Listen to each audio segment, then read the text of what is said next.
So after 4 days of the Sydney Test match, England still alive in this game, but it looks as though Australia are closing in on victory. England 302 for 8, so England's lead is 119. The day belonged to Jacob Bethell, his first-class 100. What a place and what a time to score it at the SCG in an Ashes Test match in only his second Ashes game. 142 not out at the close. Matthew Potts for company. England at one stage were 219 for 3. Then they contrived a semi-collapse to leave Australia well placed for victory on the final day. Australia 567 all out. Steve Smith, first man out today for 138. Beau Webster, who's had a good game quietly, 71 not out.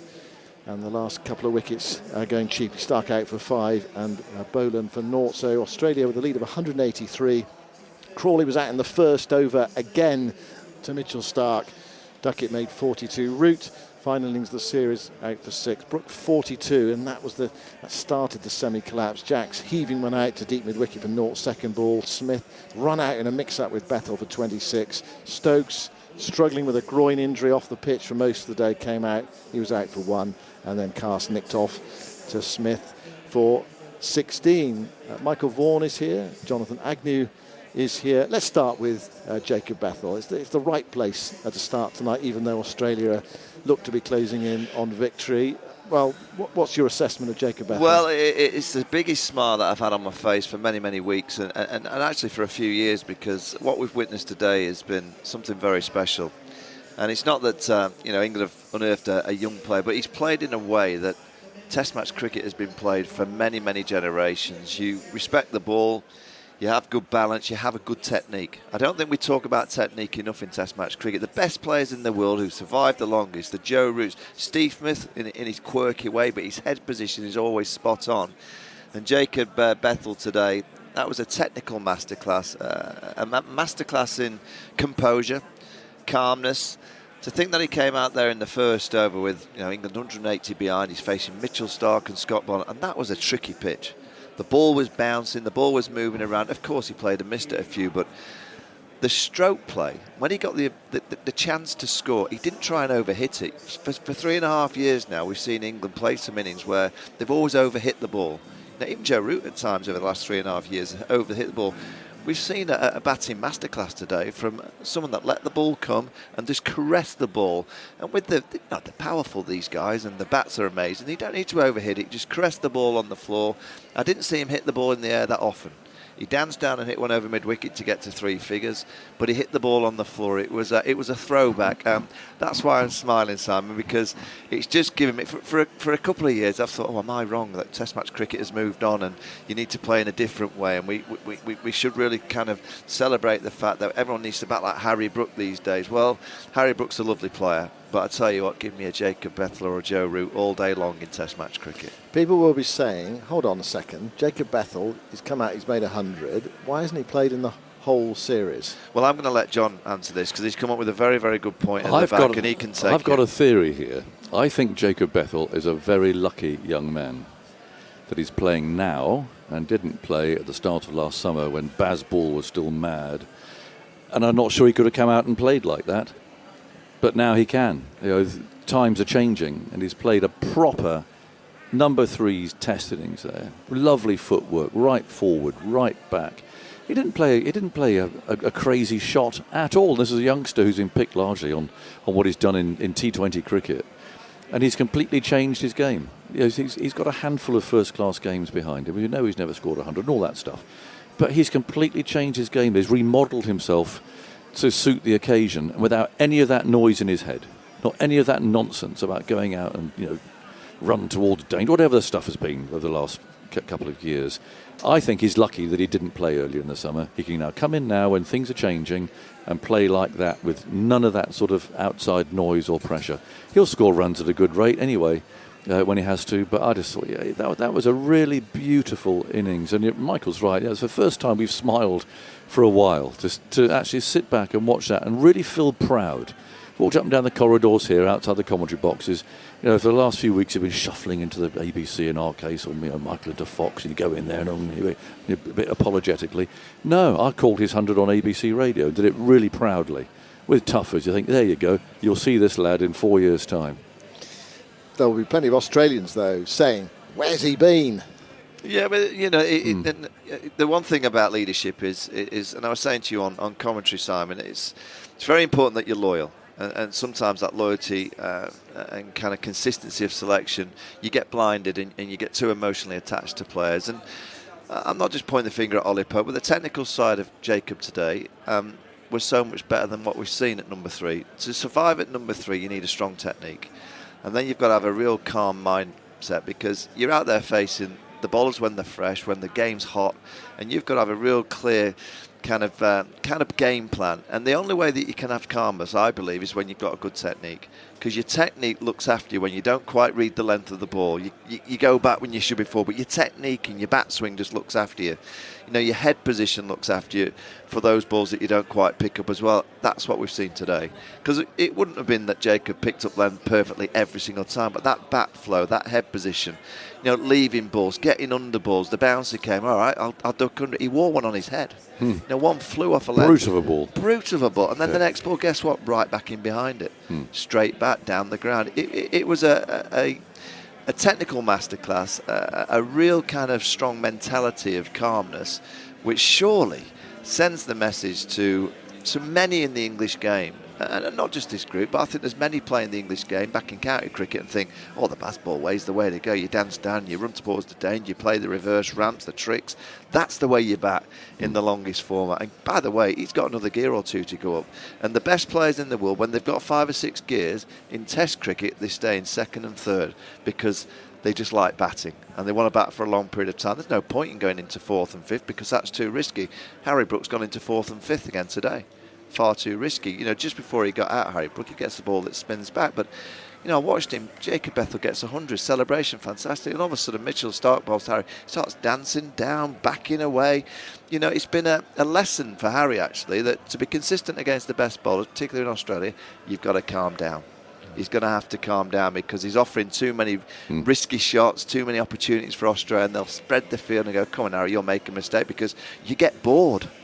Harry, you're getting bored batting. Don't get bored batting when the conditions are in your favour, the ball's been going up and down, and suddenly the partnership gets developed, and you suddenly get bored because Mitchell Stark puts a couple of fielders at cover point, he puts one back, I'll try and whack one over cover point. Just bat, carry on batting. Yep. Bat for 4 or 5 hours and see where it takes you. And that's, you know, a real lesson. We've had a youngster today, Joe Root, in the first innings gave a great lesson. Again, technique, bat for a long period of time, great mindset, not going up to 5th gear, just staying in 2nd and 3rd.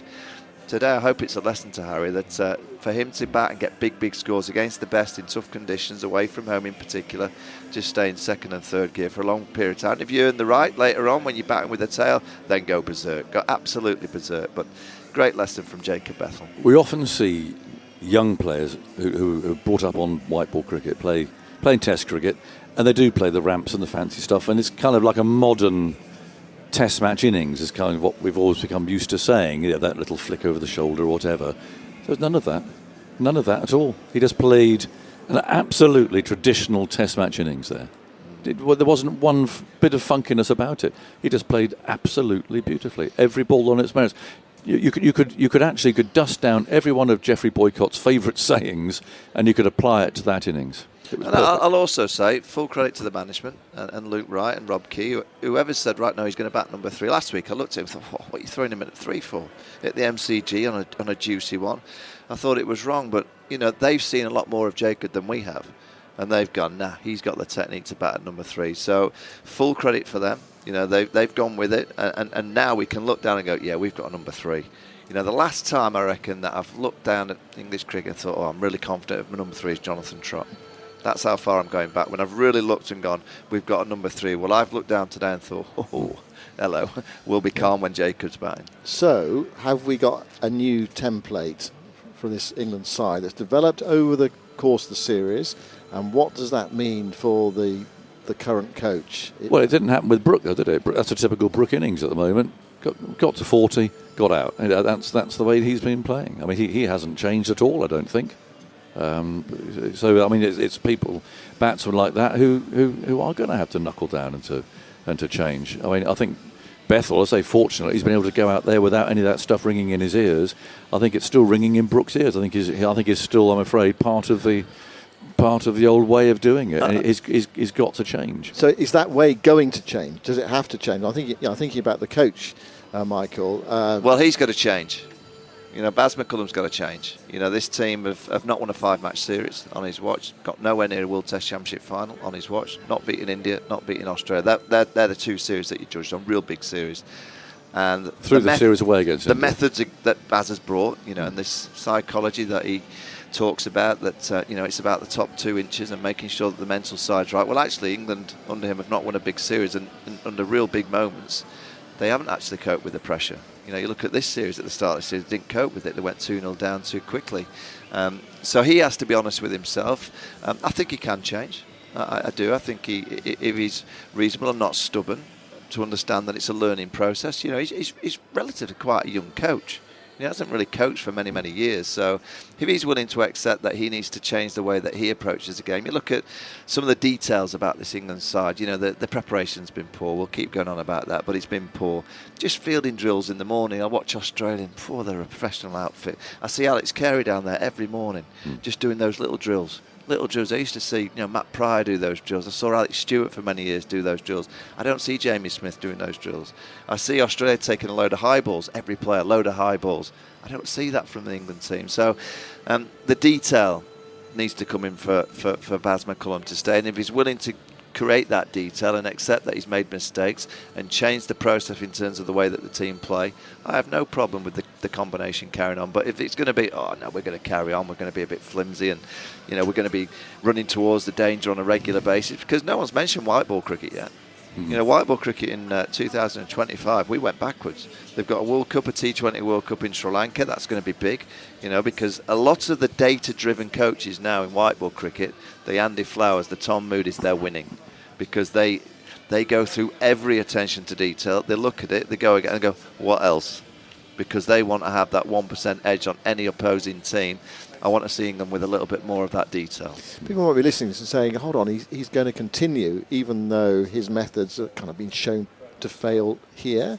Do you see it as likely that he will continue? And would it be the right decision? Well, I can only allude it, say football. A manager at Manchester United just lost their manager. He was, what did he go for? He just wanted 4-3-3 or whatever his formation. That's my formation. If you're a stubborn coach and that's all you deliver, well, guess what? You're going to get found out. Baz McCullum's methods have been found out. Now, what worries me is that's the way he played the game. Yeah. So therefore, can he actually become something else? Because that's the way he played. Yeah, he has wanted the England team. And again, he's wanted the England team to play the way that he played and the way that he likes the game to be played. And I think it's very hard, and in any international sports team, if you just play one way, I think the opposition will find you out. I think that's what's happened against the better teams. I think the Baz ball way has been found out. But, I think he can learn, and I think Ben and Baz can get together. And I think the Test team in particular can improve. Let's see what happens in the T20 World Cup, because, you go back to the Champions Trophy last year in the subcontinent when we went with a load of right-arm quick bowlers, got found out, didn't win a game, got hammered in India with the same kind of approach. India load of spin, we were going pace on. So I want to see what happens in the T20 World Cup, because it's all about detail now. English cricket needs more detail. It needs a more professional approach. It needs to get away from this looseness. Absolutely no fine with players playing golf. But this England side on this trip have been loose. They've been a loose cricket team, and that's got to sharpen up, and that looseness goes out on the pitch and then it goes off the pitch. They need to be a little bit sharper, and I think the management can carry on together as long as they're willing to accept that they need to change slightly. Yeah, and it'll be very interesting. I mean, he'll be the second person that we interview tomorrow, and that's going to be the line of questioning, isn't it? Because it's kind of out there now, it seems, that this is what's going to happen, that he will be approached by the chief executive and so on, and there's going to be a review. But if Brendan McCullum wants to stay in the job, he will have to agree that they change their ways. And I think it's an obvious question, isn't it? Well then, Brendan, are you going to change tack? Well, it's very simple for me. It's an easy conversation, because you sit Baz down and say, look, Baz, who scored hundreds in Australia, and how did they score the hundreds? Joe Root, Jacob Bethell. How did they get them? Technical brilliance, calmness, composure, not dancing down trying to whack Scott Boland, who's a wonderful bowler, leaving the ball, getting under, then the field spreads and you knock it around, spin comes on, knock it around, all right, dance down and hit one over the top because mid-on comes up. So the 3 successful innings that we've seen on the tour have been played by, dare I say it, Test match batters. Another bit of, Mitchell Starc, wicket 4 times in the first over. What a surprise. He's out there loosening up, does a whole over. He's running in and bowling his first over for real at 90 miles an hour. You watch our fellas. Jofra Archer's first over is about 83 miles an hour. They don't do it, but it's just such simple professional discipline, isn't it? I mean, what a surprise. You get found out. I think in this era of sport, like the England side, they've got some professionals in there and they work hard, but you get found out against some of these teams. I watch Andrew McDonald on a regular basis. He's so kind of detailed. He's coming up with strategies, plans. Alex Carey up to the stump. I haven't seen one this tour where I've looked down and gone, okay, that's cool. That's good. I like what I'm seeing now. I haven't seen enough out there in the middle to suggest they've had some real strong meetings about what they're going to do out in the middle. Yeah. What about England's other batting today? We talked a lot about Jacob Bethell. Did they make the most of the situation that they kind of eventually found themselves in? I mean, they were 219 for 3. I mean, Crawley, you try and leave one early on, but again, it's Starc. He's loose, he's in, the ball's swinging. LBW Duckett, poor shot again. That's that little limp, sort of nothing dab outside the off stump. He'll feel he's unlucky that he played the ball into his stump. Especially if you look at the shot, it's hardly surprising that it did. Root got a typical Boland. Brook we've discussed really nice little 42 and started to get loose. Was that an I don't know. You described Brook's dismissal, backing away, trying to force the off spinner. Yeah, I mean it's the way Harry plays, but it spun a long way. I think he was surprised by how much it spun, so I'm not going to be too critical of that. Will Jackson. What was that? I mean, we laugh because we've seen some remarkable. I mean, the podium for the worst shot of the tour is going to be strong. There's quite a few that have got a chance of getting gold medal. I'd say that Jamie Smith's obviously got the gold, but silver and bronze, there's a good challenge by a number of the England players, run-outs. And just to explain, he came out ahead of Jamie Smith against Webster, the off-spinner, blocked the first ball. Second ball clumps out into deep mid-wicket and is caught by Cameron Green. Nice catch, but what the lead was 36, I think, at the time. Yeah, I mean, I look at this batting lineup. I think, right, who's going to be there in the summer? Zach Crawley would be a strong candidate. Ben Duckett, absolutely. I have no doubts that Ben's going to be playing. But what I'd like to hear and see from the England management is that if you go back to the Australian summer right at the start, it was almost like, right, who's going to score runs? Marnus Labuschagne had to go back, get a load of runs to make sure that he was in the team. He did that. Jake Weatherall played nice, so they picked Jake Weatherall on his state form. I just love the England management to send a message to all these players. Say, by the way, that New Zealand test in June, we're not sure yet. We're not sure because I do think it's been a little bit of a closed shot that no one's really felt they could get into this group. Crawley, Duckett were always going to open on this tour. Well, Zach Crawley's finished a tour with an average of 28. So you would still persist with him? No. I'm saying I may do, but I want him to go back to county cricket and I want him to get a load of runs. If you can't get a load of runs at county level, how are you going to do it at this level? He's averaging 30 in Test cricket, over 60 Tests for a reason. But I've seen enough on this trip, and I've seen it in the past. I do think he can play. He frustrates the life out of him because he gets out too often when I think, we've got a player here, and he plays some lovely shots. But I don't think any of these players, other than the likes of Bethell, Root, Brook, obviously. I do like Duckett. I think he's a wonderful player that struggled here because he hasn't left the ball well enough. But I hope the England setup realise that they should send a message to those within the county game for April, May, that there's opportunities. In the past, in the last 2 or 3, I don't think those opportunities have been there. I think it's been quite a closed shop. That shop, the door to the shop needs to be open once again for players to know that if they go and get 300 or 400 in April and May, give that carrot to the county game and those players within it. By the way, we're not sure what our team... It could be Crawley and Duckett, but someone like Zach's going to have to go and get a few runs as well. Duckett, let me talk to you about Duckett a minute, because it became him not leaving the ball became kind of a bit of a thing, wasn't it? That's the way I play, and this is what I don't know. I don't need to leave the ball.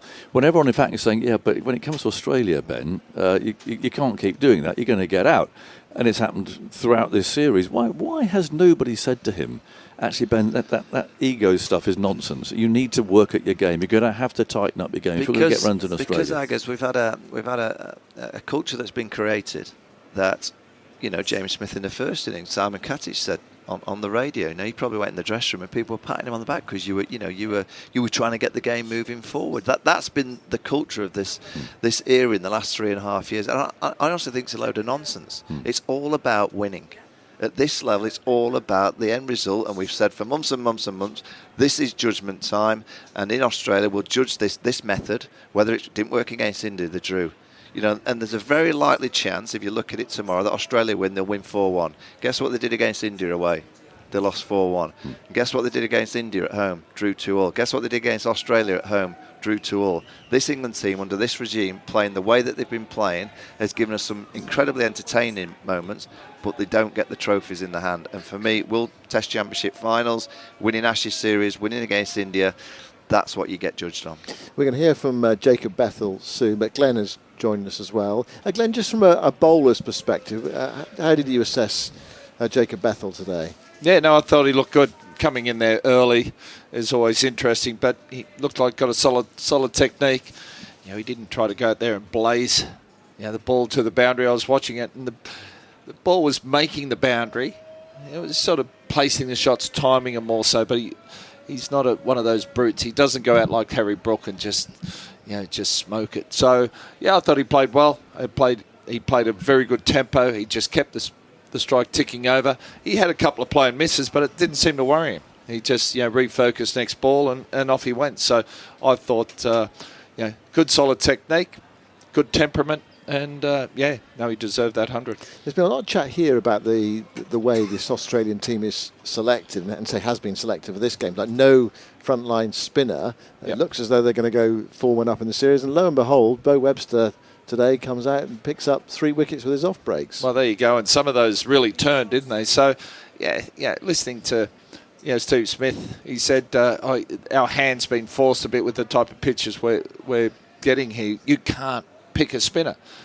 I don't agree with that 100%. If Nathan Lyon was in the team, would they have told him again, sorry mate, we're leaving you out? So, and especially when you look what's happened out there, some of those balls that Beau Webster bowled really turned. Could you imagine someone like Nathan Lyon, who's more consistent, knows the art so much better? He'd be a real handful out there.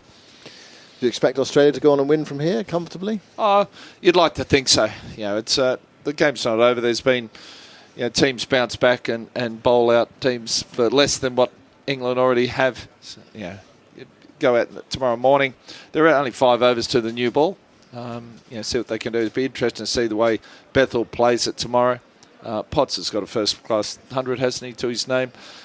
Tongue be interesting. But, see how many they can get tomorrow morning. But then when they do have to bowl, they have to knock head over it early. If he gets off to a flyer, the game's over. Right, OK. I promised you Jacob Bethell. Let's hear from him now. He's been speaking to Henry Moran. Well, Jacob, congratulations on a quite wonderful innings. A star is born is how Michael Vaughan described it. How was it out there? Yeah, it was very good. I think it's just kind of one of those wickets that new ball. I said yesterday the new ball was the trickiest part, and then once we kind of got past that, it was nice to bat on, and you just had to kind of concentrate. What was the emotion waiting on 99, and then when you got that run or that boundary that took you to 3 figures? Obviously, it was goosebumps when I got over the line, but on 99, obviously there's a few nerves, but I kind of made the mistake of getting out in the 90s over in New Zealand, and I actually think at that point I stopped watching the ball over in New Zealand, and I was just like, get me over. So all I was focusing on was watching the ball and just playing every ball like I had done throughout the innings. Temperament is something that's very hard to learn. How do you develop that calmness at the crease that seems to serve you so well in Test cricket? I think a big contributor is the fact that I was very small growing up. I only really got able to hit boundaries and sixes when I was about 15, 16, so I had that kind of ability to bat long periods of time when I was younger, and I think that's kind of just instilled in me throughout now. Hitting the boundaries is something that you earn the right to do on a surface like this, particularly early on. I mean, how difficult is it going to be to keep going, get started again tomorrow? I think obviously, new balls around the corner, so that's going to pose different challenges. But I imagine they're going to have the field out and try and stop me from hitting boundaries. So going to just have to try and hit it in the gaps and I guess play smart, as you say. But I'll have to figure that out on the fly and go with the flow as and see what they present. Playing smart is something that occasionally cricketers have been accused of not necessarily always doing, particularly in Test cricket more generally recently. Where did you learn to do that? I think smart is a weird word. I think that if someone sees an option and they want to take it, that is smart. But I think, I don't know where I've learned it. I just kind of play it as I see it, and some risks seem a bit too high to take, and others don't. So, I think it depends on the tolerance of the person. What about the match situation? It's not going to be easy for England to win this game, but you've given yourself an opportunity. Yeah, definitely. I think before we went out to bat, we were talking about a 200 lead. Anything above 200 would have been very defendable on this wicket, especially if we get a few quick ones. I think tomorrow, me, Potsy and Tungy will try and get us as near to that. I'd bite your hand off for 200 now, but I think we'll get 180 and then have a red-hot crack at them tomorrow. What did the captain say when you got back in the dressing room? He just said, "Well played." I haven't had a time to properly chat to anyone. I'm coming and do this stuff with you, but I'm looking forward to chatting to the boys. You may not have seen it, but some wonderful shots of family here as well. That makes it extra special. Yeah, I saw it over on the TV over there, and that's pretty special. I'll definitely catch up with them tonight and have a chat about it. How do you keep yourself together when you see that? I don't know. I wouldn't say I'm overly emotional, but it definitely tickled a spot deep down. We'll see. I don't know. We'll see tonight, actually. Well played, Jacob. Thanks for your time. Cheers. Well, a very special day for Jacob Bethell and his family watching on. There's that Bayesian lilt actually to his voice there. Just reminds me of something that Brian Lara said about him. That Brian Lara said that Jacob Bethell was a better player at 11 than he was at 11. Of course, the test comes over time, doesn't it? To be a better player at 20 and a better player at 25 and a better player at 30. But that was some statement by him today. Was, and every, obviously, video recorder, I don't have that anymore, but all the data analysis from other countries will all be monitoring that, and they'll be working out ways and weaknesses. And that's the difficult thing about being a new batsman these days. They're all working against you. And so he's got to be ready for that. But looking at his technique today, as we've said before, I hope it doesn't change anything for now. There's things that people will try, short stuff or around the wicket, over the wicket. They'll try and narrow down areas in which they think that he has a weakness, but it's pretty difficult to see anything out there today. I have to laugh because last night in a press conference he said something like, we've got to give Will Jacks something to bowl to in the second innings. Yes. And I just burst out laughing. You can't be that confident. I mean, Will Jacks isn't going to be in the game. You know what? He's gone out there and got a ton. He's got 19 runs to play with at the minute. If he can get another 50 or 60, Will Jacks might have something to play with tomorrow.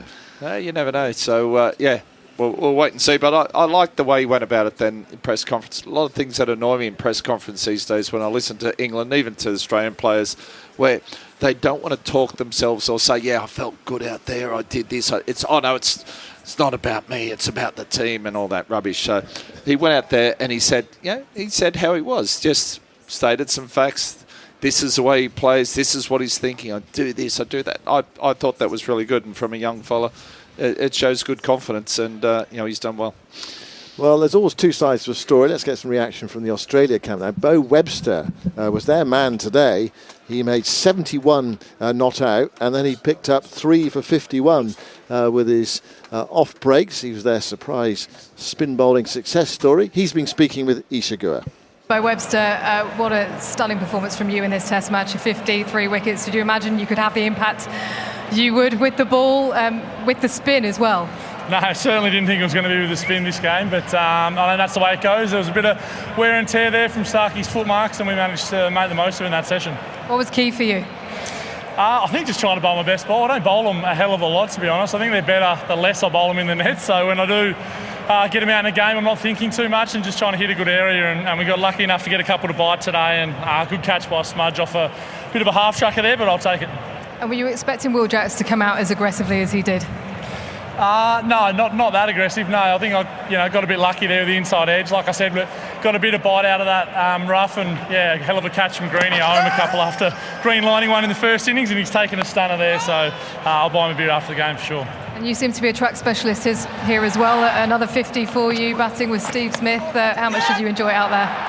Yeah, I love batting here. I think it's a really nice place to bat. Obviously, the big scores have reflected that, and I just sort of feel like I'm in good form. Feel like I've carried on my form from the test in the West Indies and right through to the start of the Shield season and here, and lucky enough to get a go in the last test, and just tried to make the most of it, I suppose. And it was, like I said, batting at 9's a bit foreign, but I'll take it. You've had to wait a while, so congratulations to you. Just lastly, where are you at in this game? Yeah, very well placed. Obviously, 120 lead. Would like to mop up these last two as quickly as we can. Hopefully the new ball around the corner as well. I'm not sure if I'll get a run in the morning, but I'd like to try and snag a fifer there. But hopefully not too many ahead, and let the top order boys get the job done. Well done once again, and all the best tomorrow. Thanks, Ash. Cheers. That is Beau Webster. That new ball is 5 overs away. So a memorable, emotional day for Jacob Bethell today, and potentially for Usman Khawaja tomorrow, his last day in international cricket. And he's been speaking to Corbin Middlemass and the ABC commentary team. Usman, firstly, congratulations on a wonderful 15-year career. Thank you. Look, I'm just very grateful. Honestly, I've said it a lot, but I am. Not everyone gets the opportunity to retire on their own terms at the home ground. My parents still live in Parramatta, so it's turned out really nice. I'm just very happy. So you get to go to bed tonight, wake up tomorrow, you get to do it one last time? Yeah, look. What sort of emotion does that leave? I mean, firstly, we just want to win. It'd be a lot nicer to go out on a win and 4-1, and I think that emotion would be much higher if we can finish off and do it well. But either way, I think, one more day left. I can relax after tomorrow. So one last push and then I'm good. Give me the state of play. So 8 for 302 England. The lead's 119. You're out there. You see the pitch and how it's panned out. What do you make of where the match is situated? Look, it's ours for the taking tomorrow. If we play well enough, bowl well enough, get him out, we're going to chase the runs down. So we did a tremendous job at the end of the day today. We sort of let him go in that second session, and then Slug coming on and bowling those beautiful offies and getting that wicket. There's a 2-second referral call. We're getting Brook, and then we cracked it open there. So it was a really nice end to the day because it was looking a little bit dicey for a little bit. Mate, you're not a... There you go. Yeah, I'll have to go. You're not an emotional guy, I know that, but I saw some emotion in your press conference. What are the emotions going to be like tomorrow morning? There's definitely emotion. Honestly, when I was come out to bat, there was emotions. I kind of welled up, and I'm like, all right, was he coming? Literally, as I was walking down, I welled up. I'm like, compose yourself, you're about to bat. So it was actually really... That's one of the hardest batting 10 minutes I've ever done in my life, going out there first innings. I'm normally really clear. When I went out, I had to face Bethell, first of all. That's what I wasn't expecting to face Bethell. All the imagery stuff I did wasn't facing Bethell when I first came out there. It was Tangi or someone else. So that took me by a little bit surprised. But it was more so that there's so many emotions going through it. It was hard to calm myself down in the first 10 minutes. But once I did, it was kind of business as usual. Are we going to see Usman Khawaja bat at the top of the order one last time? I don't think so. Not after Heady's been absolutely creaming him. Jake started off well too. So, look, I just like to get these runs. But, it's not going to be easy either way. Sometimes it is. Sometimes it isn't. You know what small run chases like? So you either do them really easy or you have to work for them a little bit. So I'm not sure what tomorrow will hold. I mean, Heady's already made one run chase easy, so we'll have to wait and see. You guys get into mode as cricketers. I understand that. So you're walking off the ground, you're out for 17. The state of the test match at that stage, I mean, it was still in the balance as to, were you going to get the chance to bat again? Everyone at the SCG's on their feet. What was going through your mind on the way off in particular? And I noticed today the SCG groundsman's been at it. There's a thanks Uzi sign with your number on the outfield. What were you thinking walking off? At that stage, I was very confident that I'd get another hit. Yep. I still am. I'm still always ready to bat. So we've played cricket too long to count our chickens. I'm batting 5, literally just takes bang, bang, bang, and I'm in. I could be in there in the third over. You just never know. So for me, walking off, I wanted to embrace the crowd, but I don't want to start giving my farewell and then having to come back out and do it again. I look like an absolute idiot, wouldn't I? Racing the bat, everyone, thank you, and then come out again. I was like, I'm not sure I can right now, but it's not about that. Honestly, if we got him out today and I didn't get to do that, I would have been perfectly fine. I've had a great week and it's been a lot of fun, so I'm sweet. Yeah, I need my microphone. Apart from doing your own spray painting on the ground, Uzi, tell me, I'm looking at your hat. What does the hat on your head mean to you? I mean, the baggy green means... the baggy green is so much now. I mean, back then, they used to give them out, right, every tour. Maybe your day, they're not that old, are you? Dizzy might be. Back in the day, they used to give them out. They don't give them out anymore. So it's one of those things that you cherish. But I've had this conversation to the lads. I love my baggy green, but I'm not attached to my baggy green. I'm more attached to playing cricket for Australia. I can lose my baggy green, it's fine. It's materialistic. I think Sean Marsh got eaten by moths. And so these things can happen. But playing for Australia is, that's what I'll always hold close to my heart. And I mean, these guys have done it. The dream feels so far away at times, especially when you're younger, especially when I came to New South Wales squad. I saw how good the players were, how good the batsmen were particularly. I was like, I'm not sure if I'm up to this level. And you finally cracked that level. And then you look at the next level, you look at Michael Clarke. I remember just even every time he came to the SCG or playing for New South Wales, he scored 100. I'm like, I can't score 100 every time I play like first class cricket. How good is this guy? And it always seems so far away. And then when you finally get there, you're like, how good's this? And you're like, wait a minute, I want to keep doing this. There's so many stages to it. And then when you reflect on it at the end of your career, you just think how lucky we are just to play one game, let alone being able to do it for about 15 years. So, yeah. You spoke for 43 minutes in your farewell press conference. I made the most of it, didn't I? Rightfully so. I mean, it's your chance to have your say on the way out. You touched on a number of different topics. When you walk out of that and then you get ready to play a game of cricket in 48 hours, was it a distraction? Did you have much feedback? How did you go sort of moving on to what you had to do next, which was ultimately obviously playing this game? It was tough. I'm not going to lie. I would have liked to announce it a little bit earlier. I mean, I told Andrew McDonald in Melbourne, like 5 days before I announced it. I told him, I knew in Adelaide, so I didn't tell anyone, but my wife knew.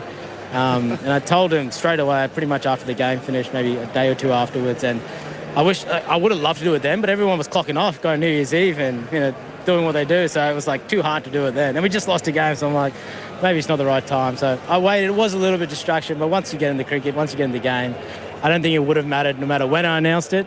Retirement's always a little bit of a distraction because it is what it is. It's the last game, but I've really enjoyed this game. Hopefully we can finish off with a win. Are you content when you walk out of international cricket tomorrow? Oh, so content. Yeah, very much so. I think I look forward to not having to worry about sneaking off anymore. Yeah, it'll be good fun. That is Usman Khawaja, who will play his last day of international cricket tomorrow. England will be hoping to see him walk out to bat, I dare say, and also probably walk off after getting him out. But we'll see how that happens tomorrow, what transpires tomorrow. Right, let's put the full stop statistically on the day. Here is Andy Zaltzman, and presumably starting with Jacob Bethell. Yes, let's start with Bethell's superb innings. He's the fifth England player to make his maiden first-class century in a test match. Gus Atkinson did it recently, Stuart Broad back in 2012, and Jack Russell in 1989, and a guy called Henry Wood back in the 19th century against South Africa. This is a stat that really struck me. It was the highest score ever by an England player aged under 25 in Australia, breaking a record that had stood since A.G. Steele scored 135 on this ground in February 1883. He's the ninth youngest player to make a century for England in all Test cricket. In 8 more runs, he'll be the second youngest England player to make 150 after Len Hutton. So truly extraordinary performance. Less good from some of the rest of England's batting lineup.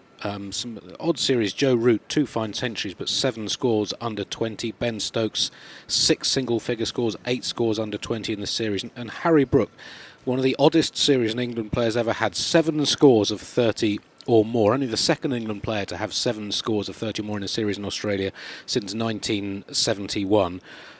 But no centuries, and 3 dismissals in the 40s, 2 in the 30s. And 1 for 52, just the 84 in the first innings. Anything more major than that? In 10 Ashes Tests now, 9 first innings. He's passed 30 in 9 out of 10 first innings. 13 30-plus scores against Australia. Still no centuries. 10 hundreds against other opponents in 25 Tests. Ben Duckett, similarly, lots of starts. 6 scores in the 20s of 20 or more. No 50s. First England player who's had that combination in an Ashes series since Len Braund in 1907-08, and one of a very few, and the 5th Ashes opener who's played 5 tests in a series without reaching 50.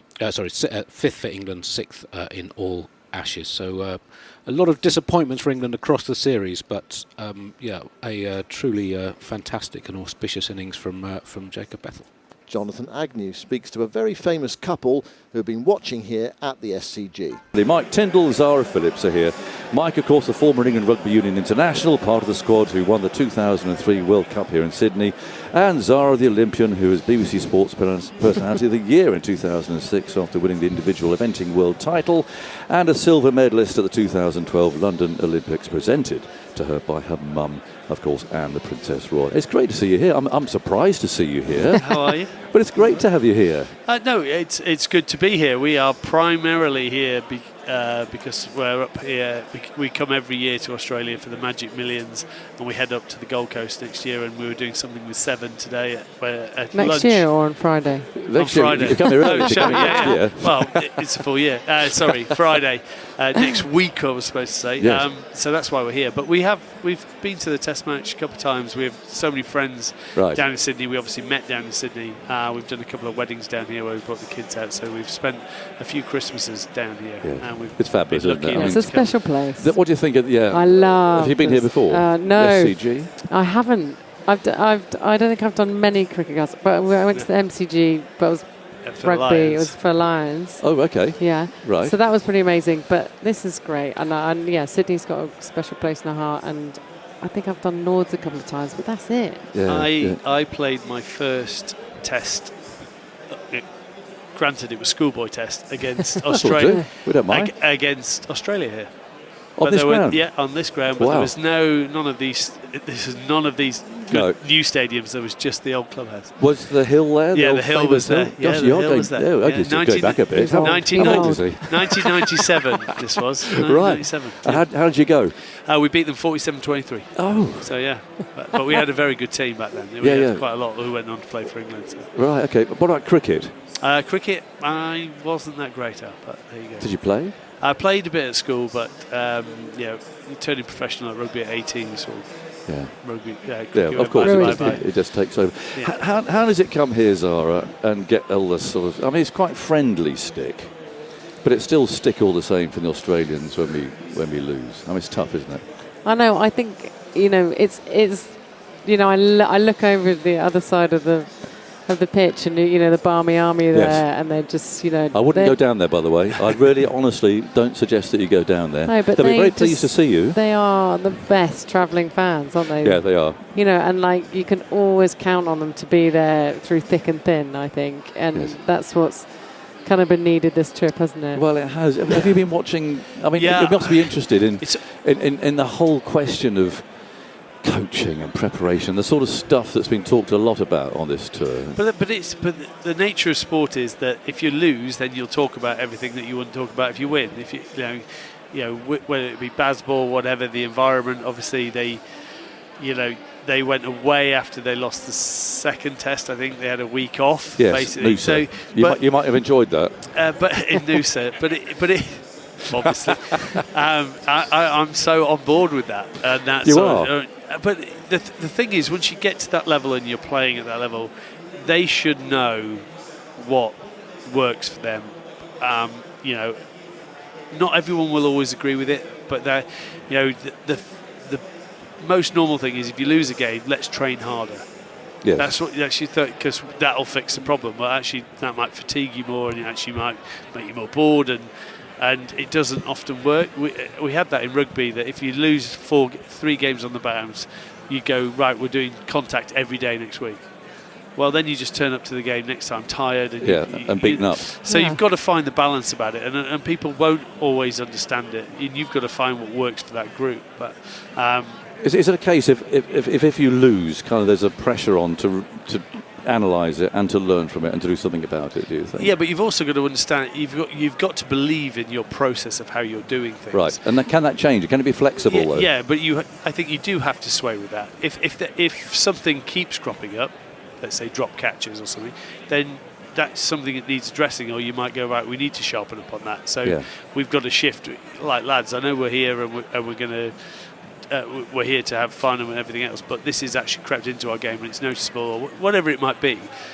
So you've got to move both ways, but you've got to understand the group and what they need to be motivated to go. But it can't all be fun and it can't all be work. You've got to find that balance, and that's got to change. Interesting. I've brushed fleetingly into your world, Zara. With the question is, I tell you what, if everyone's commentated on something that they knew nothing about, I point you towards the Rio Olympics and dressage on the radio. That's tough. Come on. I mean, as tough as it comes. I think that's harsh. Tougher than... You see, 2012, while you were enjoying yourself and winning, I was doing archery on the radio. And I thought I'd been promoted when they gave me dressage, but then I looked, I'd never seen it before. But, oh, come on. All this walking.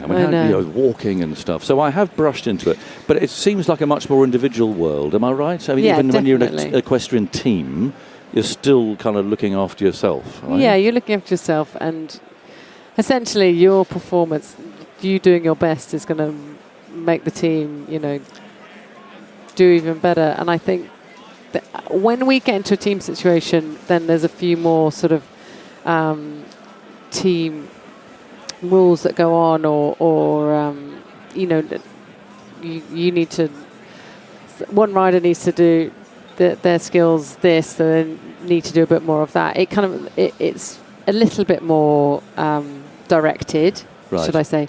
I'm not getting my words out, but than actually, just individual. Actually it is all about your individual performance and collaborating that together as a team. Yeah. So, but it's great. I love riding for Team GB. I loved being on a team and being in that team atmosphere, because it's so different to your day in, day out professional career and competitions, and it's just where you want to be, where you want to aspire to. Yes. On our top level. It is funny to sort of watch, because obviously everything that they do is about herself, the horse, and then when you come to World Champs, Olympics, and you're on the team, you then have to bring 4 or 5 riders, or 5 riders and 2 individuals or whatever together, and you actually have to work as a team. And some people can do it. It's like the Ryder Cup.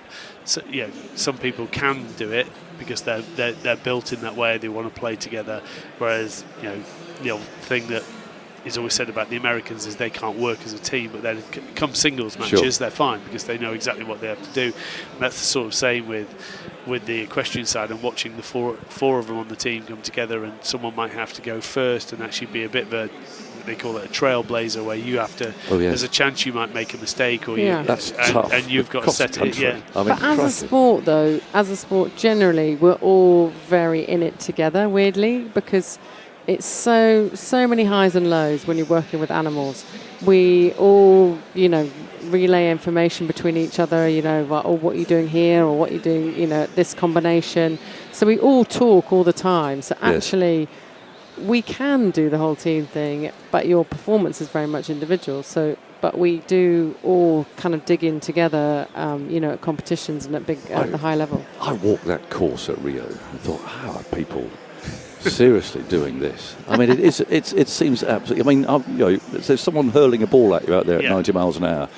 You can kind of control that, but when you're on a horse and asked to leap those enormous fences and the drops, frangible pins, I know about them now. Yeah. So I've brought a bit of knowledge with me. But that is a brave sport, isn't it? Yeah, it is. But I think that, we work with our horses day in, day out for that reason. So you create a partnership where you can lean on each other in those situations, and each other inside out, and you can go out and go, okay, this is the best plan for me, and that's how we're going to execute the whole thing. And it's very much a partnership, and I think that's why we all get into it in the first place, apart from patting our nice horses. But they when you can work in a partnership with an animal like that, it's incredible. And somehow the communication, that's what really gripped me about the whole thing. How you communicate with a horse, literally with dressage. I found that incredible.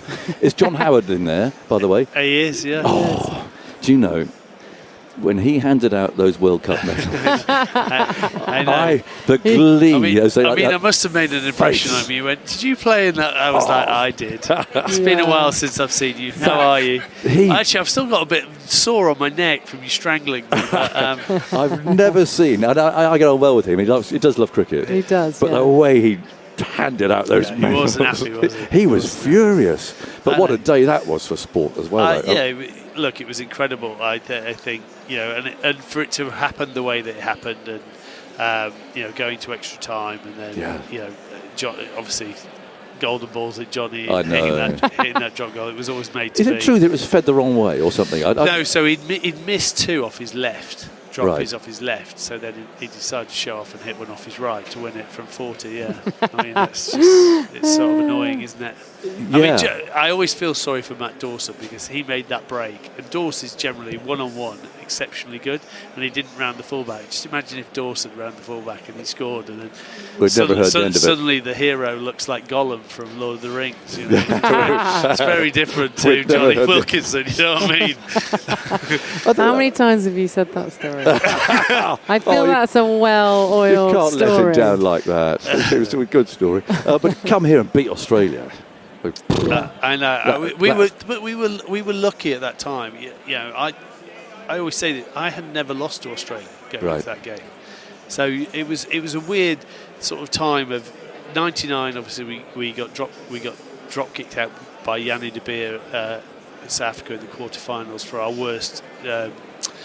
worst result ever in a World Cup, and then there was like anything after a World Cup, there was a separation.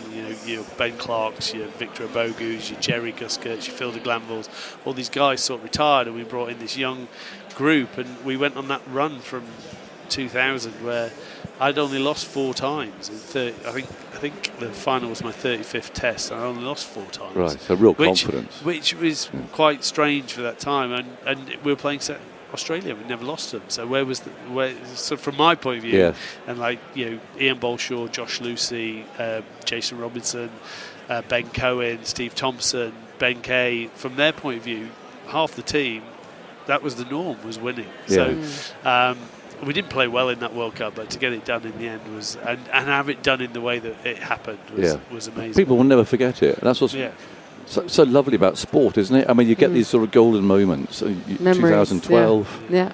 I mean, what was that? What was the highlight of that one for you? I mean, the whole thing seemed to be swept along, not on the archery hockey, if I'm sure, but just down the road. I could hear the cheers coming up from all of you. Because it kind of really built up, didn't it? That whole question with the equestrianism as well. And it was great. Actually, we were all a little bit worried about the location. It was amazing. Greenwich, Greenwich, when we were building up to it. But actually, for us, and for equestrian disciplines, it was amazing because more people could come and see it. More people than ever watched eventing, dressage, and show jumping that ever would have, because it was so accessible. Yes. It was in such a great location.